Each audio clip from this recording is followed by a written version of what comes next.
Elana Shohamy is a professor of language education at the School of Education of Tel Aviv University. She has authored several books, and the last three, I believe, her books had to do with the linguistic landscape, the culture, the concept, the methodology, and its applications to both linguistics and pedagogy.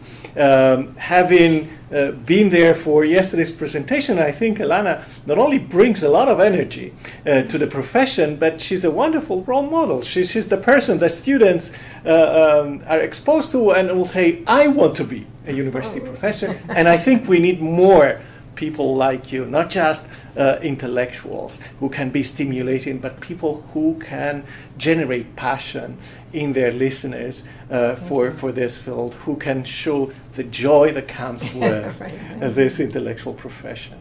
So the topic of our presentation today is bilingual and multilingual tests, and the full title is on top of the first slide of this presentation.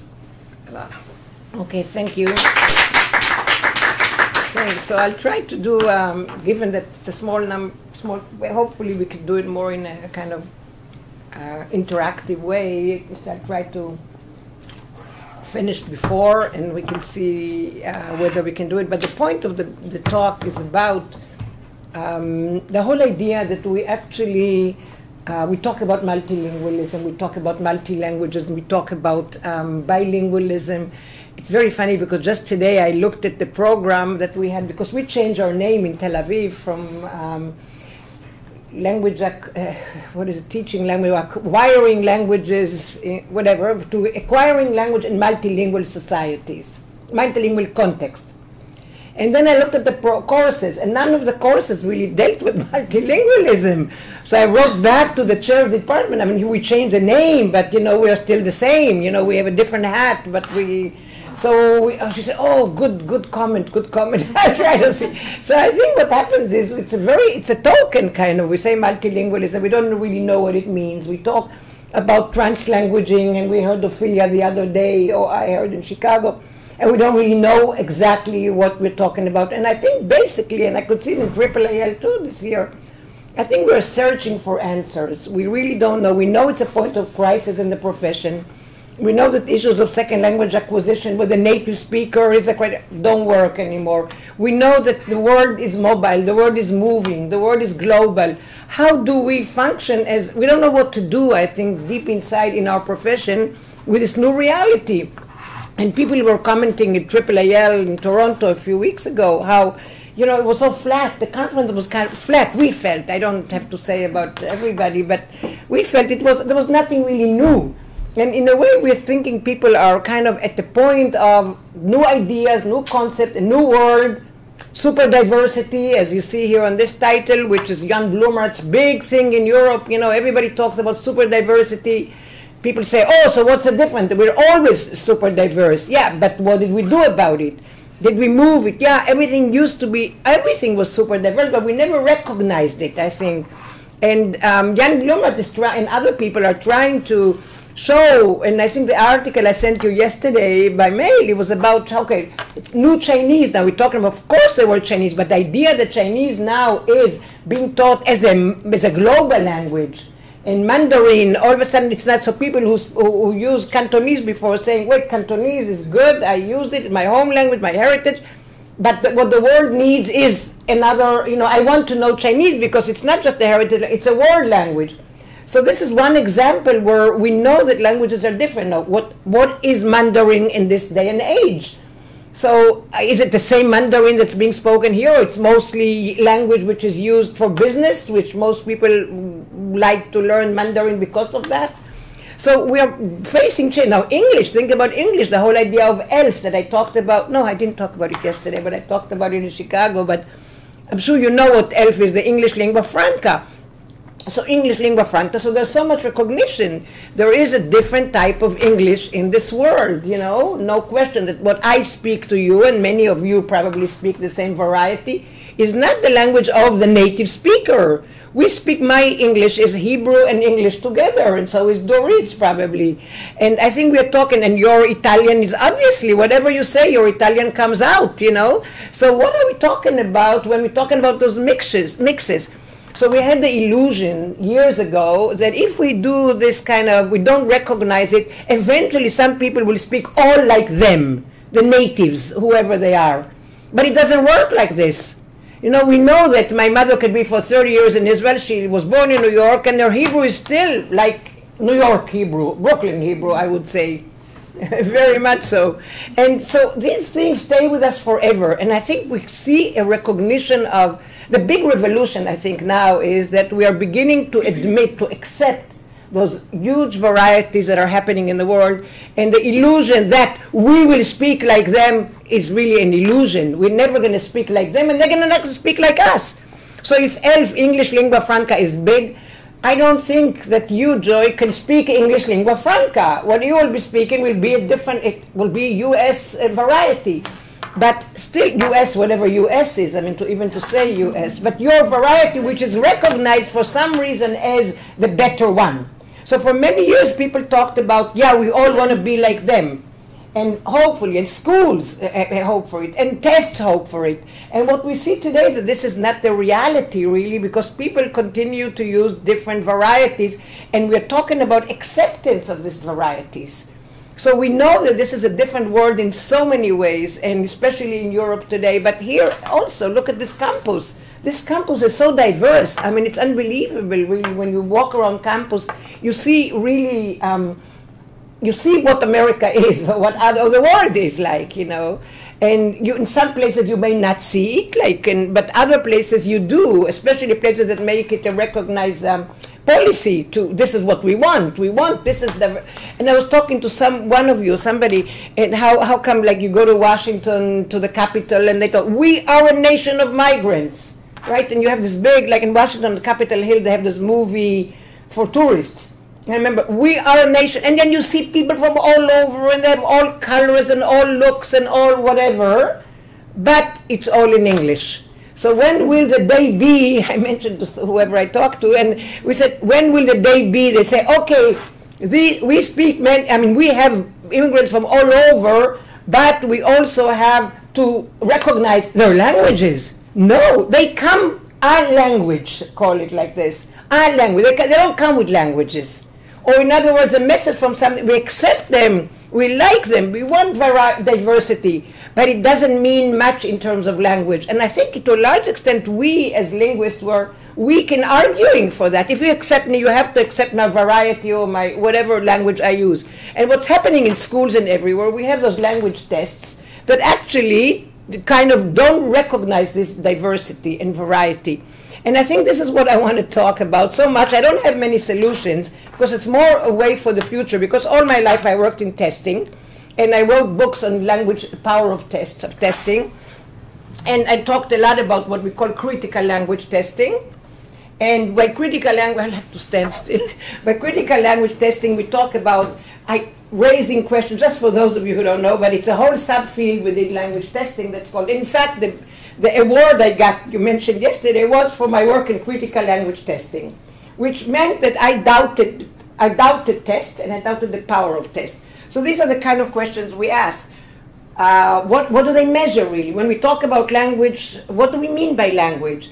So years ago, it used to be, for sure, language of the native speaker. This is being challenged today, exactly according to what I just said. It's not the native speaker anymore. That's true. The testing companies still view the language, because most of the people who do those tests are native speakers themselves. And this is what they want us to know. But it's unreal. It's not realistic. So the construct, and I'll talk about enormous power. How come tests have so much power? I was talking to Mark today over lunch, and he was saying also something about, we're talking about sign languages, and he said, okay, so people create their language, but then it comes to tests, and the tests want them to speak or to say some things in a normative way.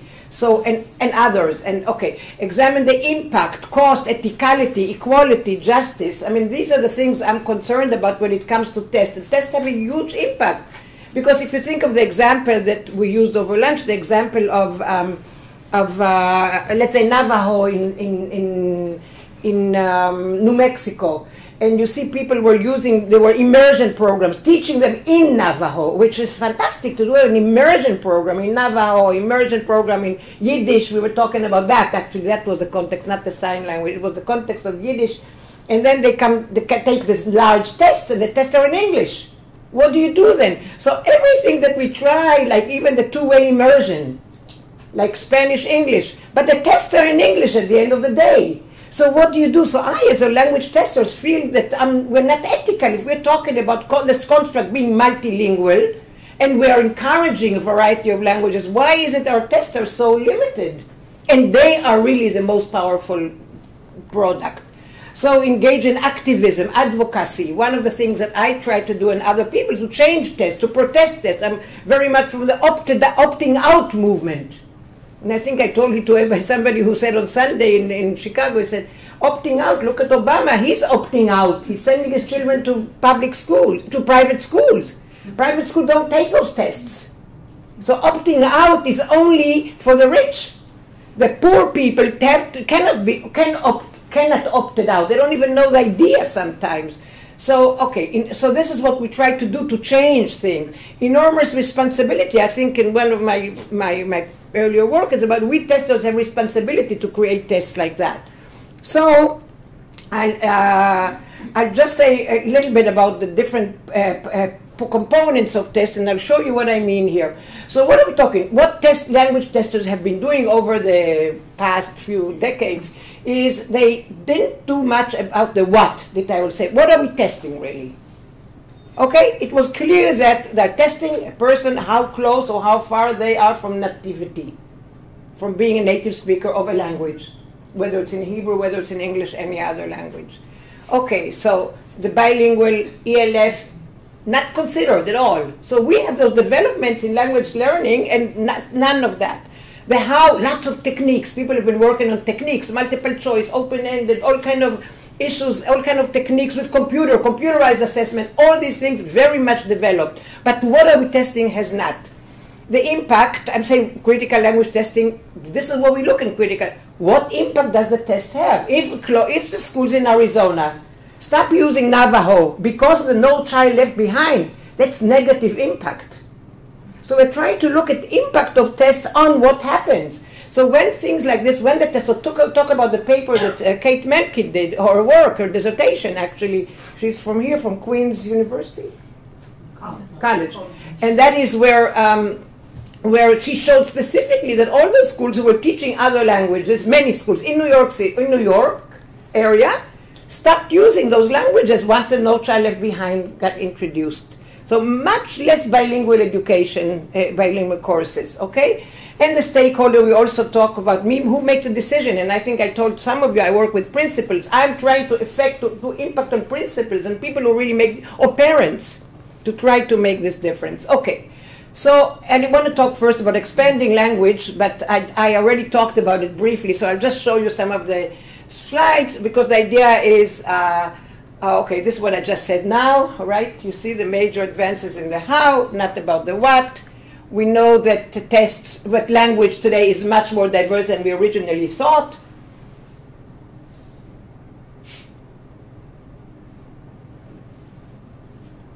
I'm sure you know these things. It's not something new to any of you, but number of languages, codes, dialects, all can be together. Things are multimodal. We talked about it yesterday. We talk about language, as I said, in linguistic landscape from different points of view, music, clothes, food. All that can be part of language, as we talked about it in my other talk.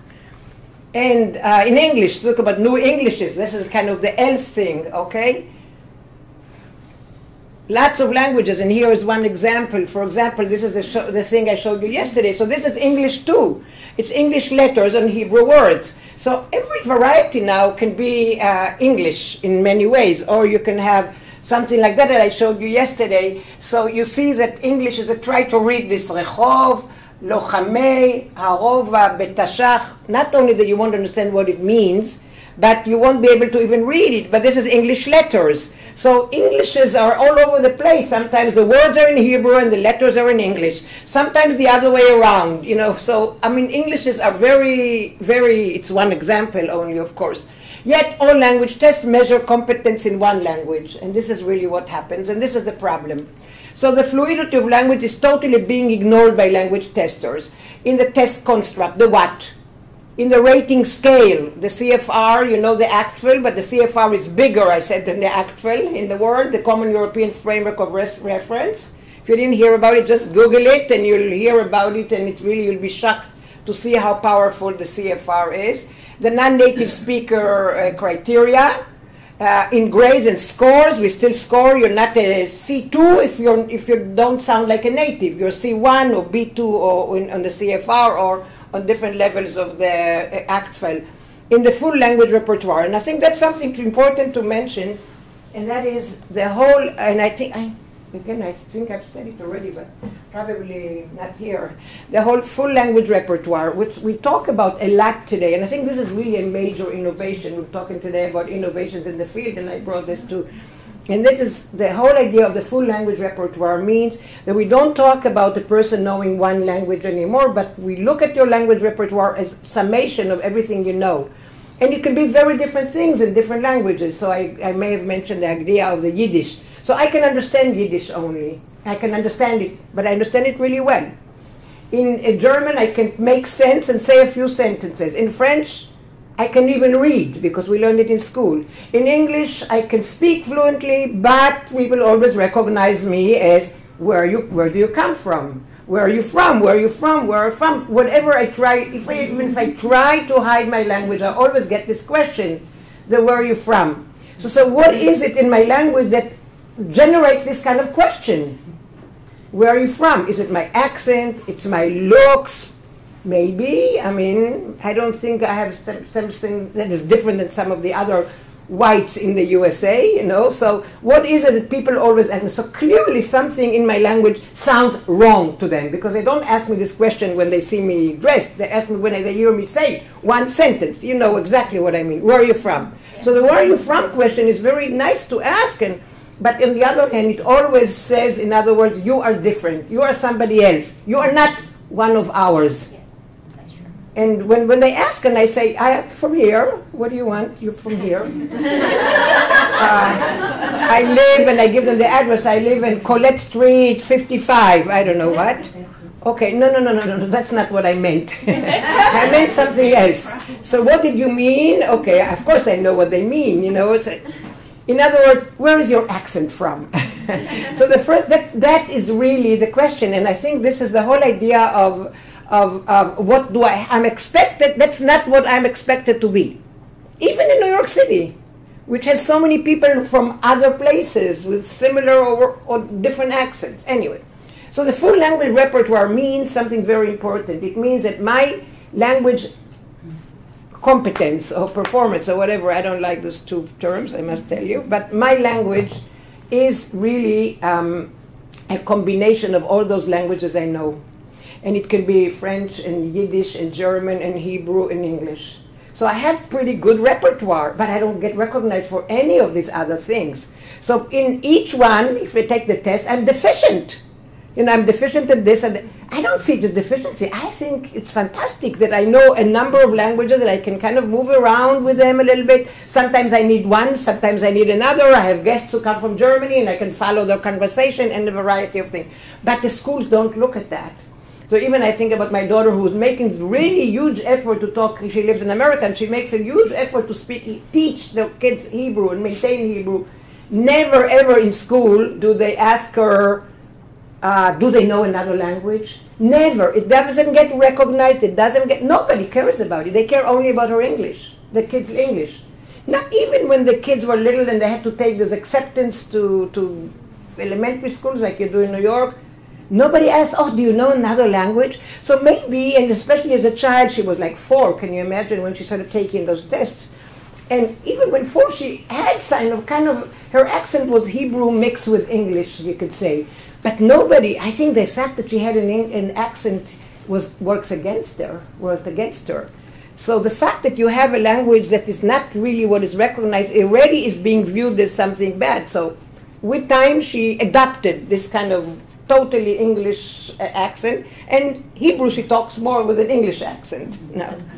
Okay, so I think this is what the full language repertoire is very important, and I think this is what we're talking about today. When we talk about, once we do that, the multilingual person wins.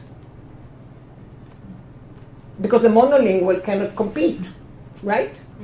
So how is it that we can create, so how is it that we create tests which are monolingual and we never give reward to multilingualism when we all believe that this is the right thing? We change our name, the name of our program, like I told you, to multilingualism. So, and we in fact have students from Arabic, from English, a number of languages together. We don't go by language anymore. So I hope I'm not saying something that is bad for some of you, because I know here it's works according to languages, the Italian department, the Korean, whatever. But I think what I saw in Emory a few weeks ago, that they have much more interaction. I'm just giving an idea, maybe you do it anyway. They, for example, they have all the Semitic language students meet for gatherings with all kinds of very good programs. So they will have the Hebrew and the Arabic meeting together. The Arabic, let's say the Korean and the Chinese meet together and talk about differences about the two languages. So they try to make students, even in foreign languages, more aware of other languages, to open up, and even to have sometimes classes with two teachers from 2 or 3 languages together in the same class. We're trying to do it now with Arabic, English, Hebrew in one class, and in some of the programs we have 2 teachers of 2 languages in the bilingual Arabic, Hebrew schools, and they teach both languages in the same space, which is very interesting. I'm just throwing this idea, but I want to show basically, okay, the test away and test, okay, monolingual ideologies, national test, look at the L1, the No Child Left Behind, the Common Core, all L1 tests. They kill all the diversity we're talking about. And okay, global tests like the PISA, I don't know, you know about the PISA, but it's mostly European, the PISA, all in L1. Nobody gives any attention to any of these. Citizenship tests, you know, conditions for residence, you have come to, let's say, Lithuania, Latvia, you have to take in China. I don't know if China, Japan. Here, of course, now here in the past few years, you have to take a citizenship test, which is about a language test now. I mean, some of it was removed. It's not as language as it used to be, or as it is in Europe. But go to Belgium, not so much to Belgium, but to Netherlands, to France, to Germany, to British, to UK. Everything is actually, to get citizenship, you have to prove your knowledge of German. Otherwise, forget it. Okay? Well, sorry, in the US, I remember when I took my citizenship many years ago, I was asked to write, I go to school. This is long time ago. This is long time ago. But believe it or not, it's one of the hardest stumbling blocks for immigrants, especially older immigrants. Oh yeah. Yeah, I had to teach a course on like ESL for citizenship. Yes, right. You know, yeah. because they do have to. Yeah, they have high level. Now it's much higher level, and they introduced one test that at one point got removed. By the way, I know, but still, I think didn't Tim talk about it when he was there about citizenship tests? Yes, Yeah. yes. Italy. You cannot imagine this test. Berlusconi brought him in, and they're very, very big. And my friend from Israel, they have a house in Italy. They live there, like every month in Israel, month in Umbria. She had to take a citizenship test in order to live in Italy. And they've been doing this for 10 years. They don't earn money in Italy. I mean, her business is in Israel. Still, in order to stay in Italy, they had to take the test. So she told me in details what it meant that she had to take the test. So it was all kind of very like, supposedly you're a maid in this society and you have to bring your kids to something. So it was all like, as if she's a helper. No, she's not. But even though it was so difficult for her to understand it, but she somehow passed. Her husband, who cannot even speak a word, I think, of Italian, somehow passed. But it was horrible, hell. And for months before, they passed, I think, because they were kind of connected to the city and people knew them, or whatever. I don't want to say that. But anyway, this is kind of the requirement. So you see how L1, even today, is so powerful. Okay, when two or more languages are assessed, these are done in total separation, each language at a time. We talked about it. Okay, multilingualism doesn't even exist. But look, in speaking, we just gave an example. Mixed codes, L1 accent, code switching in grammar. We do all the time, like lexicon. So many times it happens to me. I say, how do you say it in English? How do you say it in English? I mean, normal, but that's bad. It works against me. So ignoring the repertoire and penalizing us. So, or in listening or in writing, I always have to give my writing to an editor. And I'm an editor of a journal also. And I myself find myself, oh, you have to have it checked by a native speaker. Which is a terrible thing to say. I mean, what's wrong with the ELF, English lingua franca? So we are more lenient, I would say, today in editing, in articles. We kind of take into account the fact that people are not native speakers, Americans or British.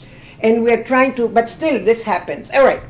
So, and I'm saying it's not just, but it's for immigrants, of course. The idea is to continue to use your L1. What do you mean continue? When my accent is from Hebrew, I continue to use my L1. This is what we mean. Or second foreign language learners who constantly use their L1. Think about French, Italian classes. I'm sure in your classes they always bring their L1. Yeah.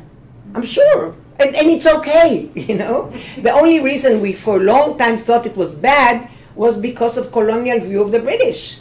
The British never learned Chinese or something, and they really imposed the idea that you have to speak only English in the classroom. But it's because they couldn't understand the Chinese. And there's history about it, lots. Yeah, there are records about it. But we accepted the idea that classes have to be purely only English and purely only, they rationalized it. Yeah, you have to be exposed to, well, you're exposed to something without understanding. What does it mean that you're, okay. Importance of Elfingla, okay, spreading around the world. Okay, what else? Okay, I don't know if you know what accommodations are, but accommodations are being given to immigrant students. You probably know about it. It's really like, I'll help you, I'll do a translation of some of the words, I'll decide which words. So one of us, I brought it because it's a big thing in the US in schools. So in fact, there's understanding that immigrants continue to use our L1 and hence should be given accommodations in order to get rid of this problem that they have. But until they get rid of the L1, so they'll give you accommodation for a few years, but after a few years, okay, now they won't bring their L1 anymore into the picture. So that's because it's a stick, like to somebody to learn to walk. But what if you are, so to speak, injured? You'll never learn to walk, you know. Accommodations are viewed as temporary relief and not as actual value knowledge. So what I want to show you, the goal is to train students. This is really the goal, and the goal is here by this. This is the goal. The goal is really to take kids or whoever, and they know one language. They know one language. They come to a new country, and this one language is being crossed. Don't ever use your L1. You're going to get the L2, and that's good. But their L2 is weak, and it takes a long time to acquire the L2. So it doesn't make sense. And sometimes they give you accommodation, so you can do it a little bit better. But basically, and I'll show you data now, it shows it takes about 9 to 11 years to acquire a language for any immigrant, or for somebody who learns Italian is a foreign language. I mean, to be like you, they have to go for many years of that, if at all. Okay, so for immigrants, L1 is being viewed as a liability, right? Something you have to get rid of. Intrusion, okay? Rather than as a resource, rather than as part of what I said before about the full language repertoire. Okay, but immigrants continue to use their L1. We know that, and it's not a secret. We all do that, almost everybody who's sitting in this room. And how come when I see Dorit, we constantly move to Hebrew, and because it's more comfortable and more easy to use, and okay? So monolingual test students perform at a lower grade than they do if they had the opportunity to use their L1. So here is one, okay, here. So I want to show you, before I go to this, I'll show you here. This is an example of students who did the math test. And the math test was given once. This is a group of students who got the test in Hebrew and Russian. And this is a group that got the test only in Hebrew. These are immigrants to Israel in 9th grade. Okay? So what you see is that constantly those students who got the math test, mathematics test in 2 languages, performed better even after 8 years or so, up to 12 years in fact. But the idea that you can use your language in some resource, so each question was in, let's say, in Hebrew, but then it had right after that English, and sorry, not English. They had after the Hebrew was Russian. So each question was given in 2 languages. So the minute you have the other language, you're able, and also the text, sorry, in 2 languages. So once you see it like that, you're able to understand more. So the example I shared with somebody, mosquito, for example, the word mosquito. They can be in Israel for 20 years and not know the word mosquito in Hebrew. But the minute you see it in English, you're able to understand it so much better.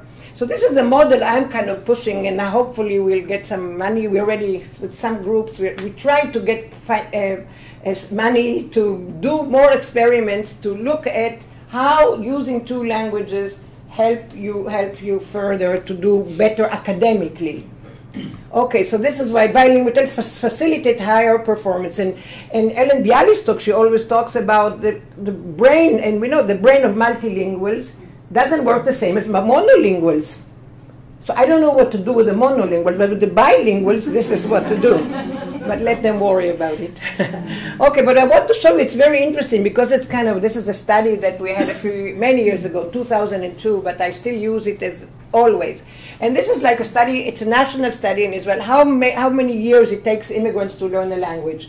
So basically this is the Israelis who are born into Hebrew, and this is the example of, the grade 1 is the example of Russian students, and look how long, 0 to 2 years, 3 to 4 years, and you see how by 9 to 10 years, this is the time that they are a little bit better even than native Israelis.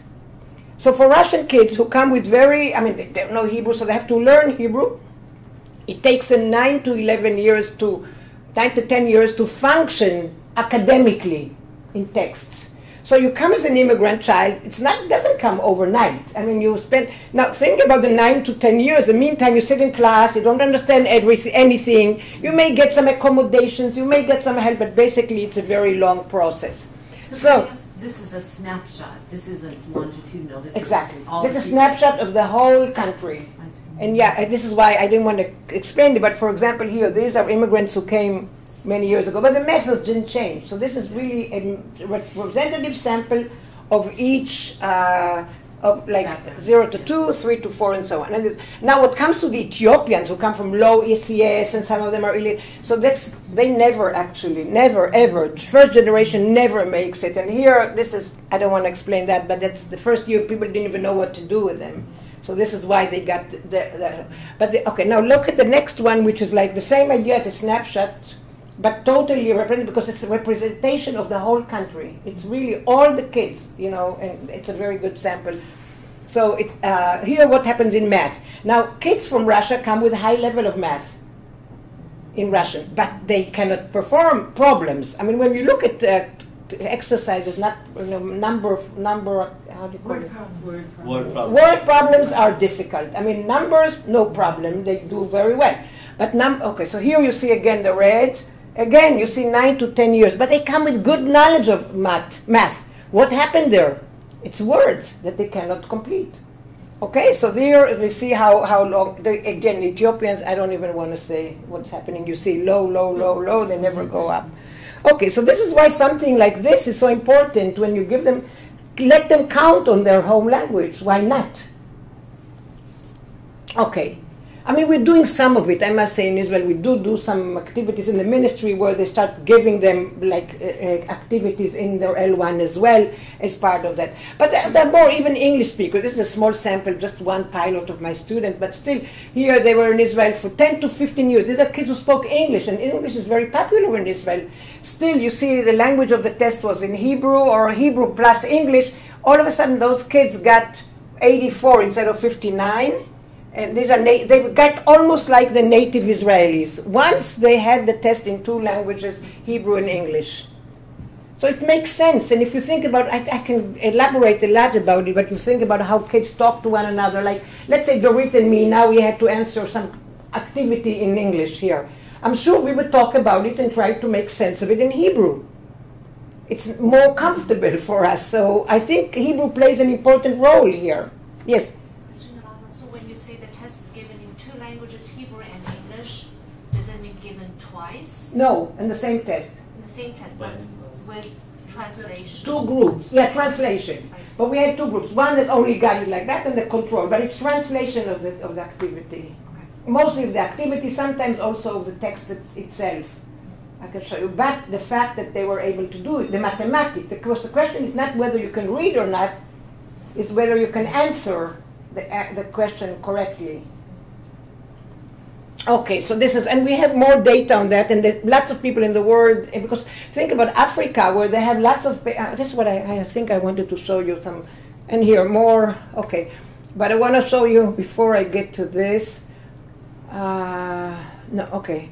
Let me just say here, this is another example that I always use, you probably have seen it somewhere, but this is writing activity. The students had to do just a chocolate chip cookie recipe. And look how they write when they get freedom to write as they wish. If the teacher doesn't say, but write it in English only.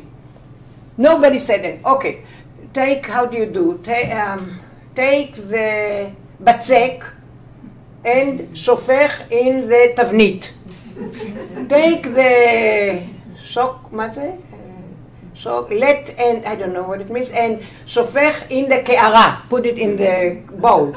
Take the sugar and the salt and shofech in the ke'ara too, also. Take the me'arbel, and tarbel, that's a mixer, and tarbel, and mix. Take the isa means this dough that comes out of it, yeah? And shofech on the batzek, and put it on the, so whatever, when you read this, you can really do a very good chocolate chip cookie, because it's very accurate. And put it in the tanur, you know.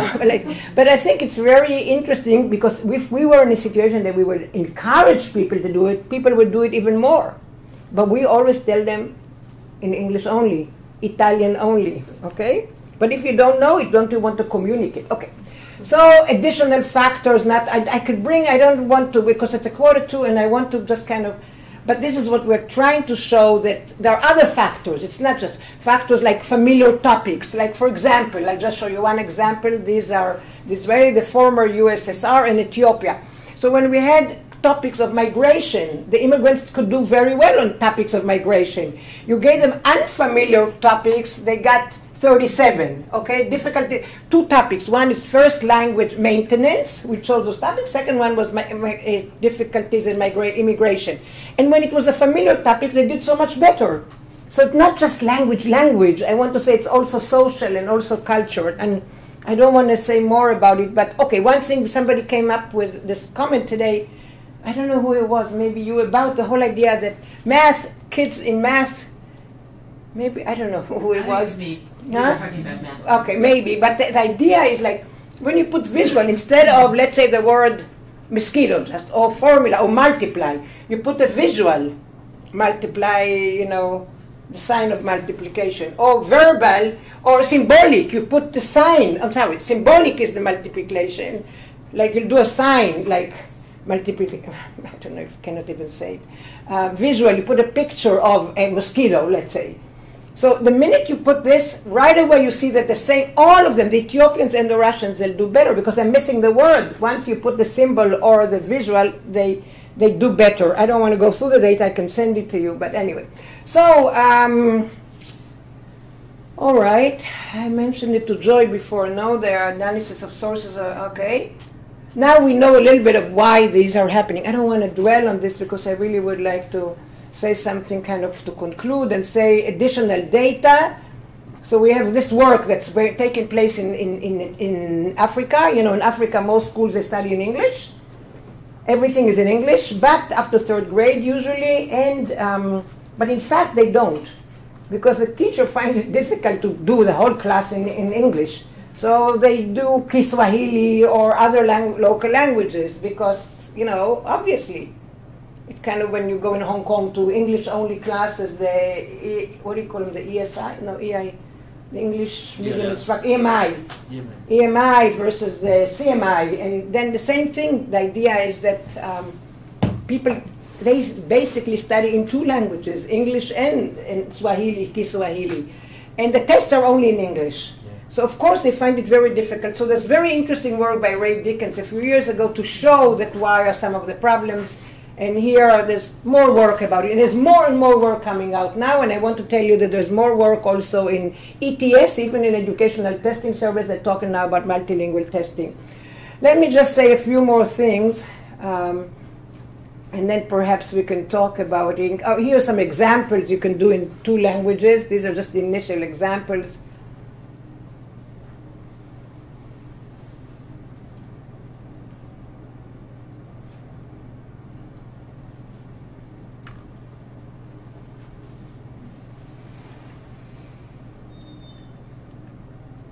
So people are experimenting. This is like a few years ago, but there are many more experiments now, I would say, and even if ETS goes into it, means that something serious will come out. Okay, we have to encourage the use. Challenge it, what do we mean by, now I said lots of questions here still. And this is what do we mean by translanguaging? And I think even Ophelia Garcia with Li Wei, who came up with the term, will tell you that there is really, it's very difficult to figure out. So what I'm saying, this is one. Okay. Okay, translanguage is still vague. Can testers respond to this new reality? Okay, what is multilingual competence? Okay, just questions, I'm not going to deal with that. Is competence the right word? Maybe we should talk about terms like accomplishments of tasks. Or these are the challenges. How do immigrants and other foreign languages learners utilize L1 in production process in different phases of language performance? Maybe if people in a very low level don't use it more than people in higher levels. So that's also a question. We don't know how this translanguaging or using 2 languages or encouraging to use 2 languages occur in different levels of language of development. Or what is multilingual language development? Okay, or question 4, is it even fair to compare? This is what I said before about what Ellen Bialystok says, you know, it's like, how can you compare? Why did I have to do a study that I showed you before with the graphs? Why did I have to do a study that compares them to Israelis? Of course they will never compare, you know, right? So I think the whole idea that nations always compare them with the elite group, and then they advertise in the paper, wow, we're comparing them and they're not doing so well, or the Ethiopians are stupid. I mean, the kind of things that come out of something like that are so harmful. What are the differences between translanguaging and bi-multilingual? I think it's something to deal with even in this group in the future. There are all those terms around, but nobody really defined them clearly. And Claire Cramp says, multilingualism, the challenges. I think she wrote a book like that now. What are we talking about? So I want to say that all these are new concepts that we haven't really gone deeply into that, and I hope the next few years, and certainly not about testing. Okay, as I already said, 6. How do different L2 users utilize N1? How specific it is, L2, and we have lots of studies now, not lots, 3 studies, PhDs, about the transfer from L1 to L2 to L3. I don't know if you know Orly Chaim. No. Oh, but she did her dissertation on the topic. And Nat Stavens also. Nat Stavens a little bit, yes. But the 3 languages, because in Israel it's very important. How is ELF manifested when students are encouraged and not penalized to use another language in the same space? Okay. Many more questions. I'll leave you this PowerPoint so you can see it. Basically, this is what I want to say. Current tests serve the system. They are not based on how language are used by people, like our language sitting here, many of us, but on how languages should be used. And I think this is what's wrong, and hopefully how we can convince people that language testing institutions, teachers, parents, to adapt tests to these new constructs when the monolingual native variety is still so dominant and so powerful. So how can we change the system? That's it. Thank you. Now let's have 10 minutes of You questions. mentioned the ETS and TOEFL kind of things. I was thinking about ETS in terms of GRE and TOEFL. In the last few years, there's been, in my field of writing and communication, there's a discussion group called Graduate Communication Consortium Graduate Communication, and graduate program directors in Canada and the United States in the field of writing and rhetoric are trying to rethink how they can address the challenge posed by GRE, which is completely invalid for international students. Right, yeah. And TOEFL, which is better, but it has gone back from testing reading and writing to testing speaking and listening. Listening, fine, but if you're going to test speaking, you're actually going from the monolingual to super monolingual, right? So it's from native English-based thinking about the world to super native English speaking based. It's going back to 1970s.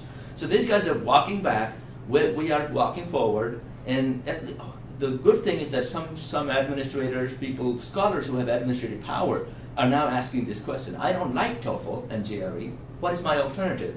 So that's a good development on the one hand, but I'm skeptical that ETS, even if it asks the multilingual question, I think it will co-opt and make it just another product.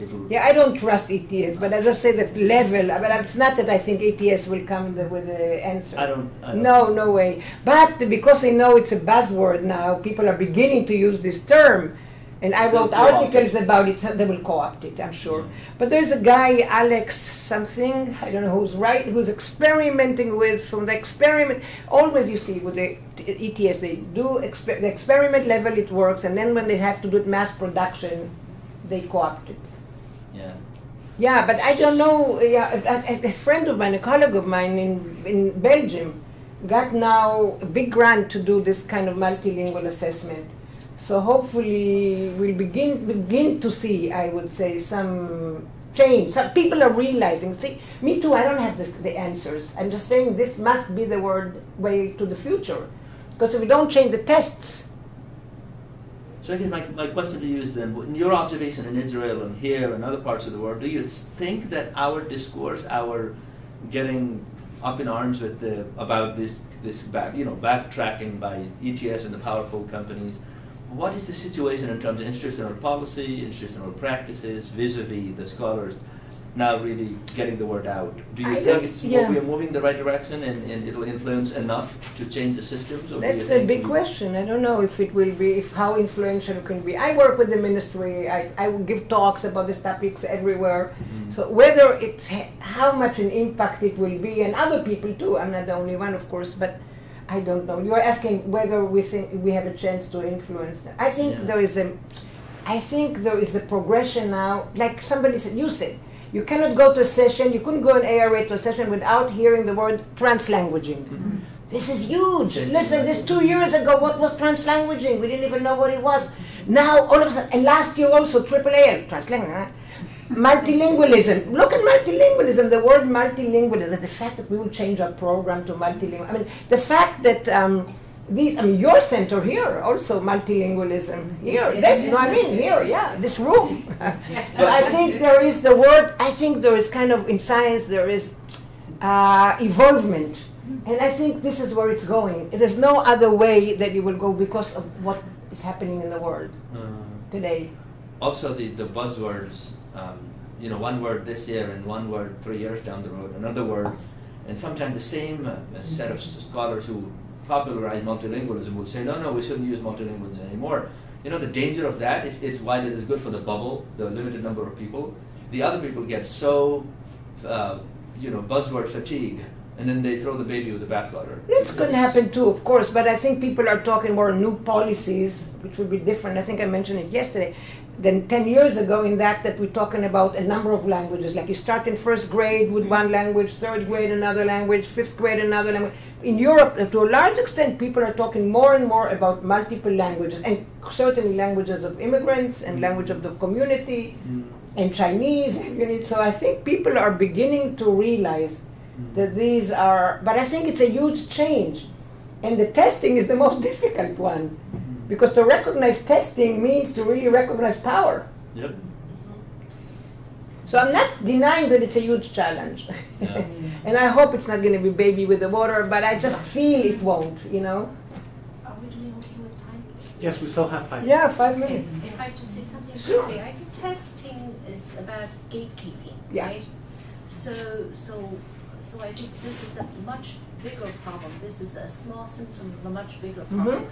Who are we gatekeeping for, right? What kind of gate is it, right? And this cannot be discussed in isolation from language ideology, right? And language imperialism and so on. Sure. So as long as English still is the language of the world, however temporary it may be, then English will always be privileged.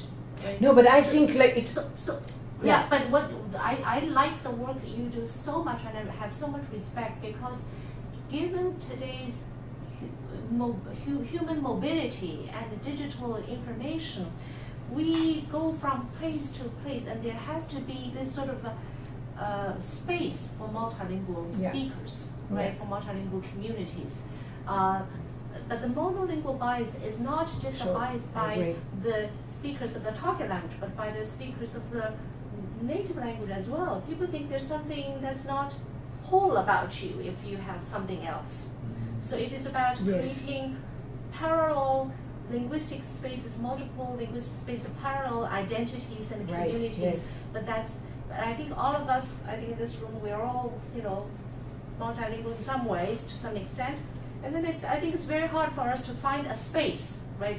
A sense of belonging, a sense of affinity. Yeah, but we are all captive to this situation. I think about a situation when I speak Hebrew to my granddaughter when she was little, and I say something in Hebrew. She said, "Grandma, stop using Hebrew to me in front of my friends." Oh, wait a minute, So, how many years it takes to train her that it's okay and we should be proud of it. But it goes against, she doesn't want to be different. Now she's at a point already, she's 10, and she's beginning to kind of speak Hebrew in the street because she was in Israel and she saw that Hebrew is a cool language. But I'm saying it's a whole paradigm shift, the being different. Like on the train coming here. If people would speak a different language, it would be something noise to some people. So I think the paradigm shift of the nation state and be like everybody else is huge. But it's not just English, it's any power language to speak Hebrew. I see situations in Israel where you have Arabs, and I can hear he's talking on the phone with his wife, and the wife speaks Arabic. He answers in Hebrew because he doesn't want to show that he's an Arab, because if he says Arab, people may leave the taxi. So the being different is something that we are not dealing with, and I think we have to deal with it in many, many fronts. And acceptance, I think the nation state, what was it? I mean, the word was multilingual. The nation state killed it. Look at Italy. Yeah, that's right. In fact, multilingualism is a natural linguistic habitat. We're making it as if this is a marked instance, a marked phenomenon. In my view, it's like ideology as big as communism, as big as other. I really think there is like a strong ideology of that we all bought into it. Yes. Because at the core of the issues that you're discussing, there are two different opposed models of pedagogy. Yeah. Are we going to become an assembly line kind of organization where metrics and the performance of the students can only be measured one way?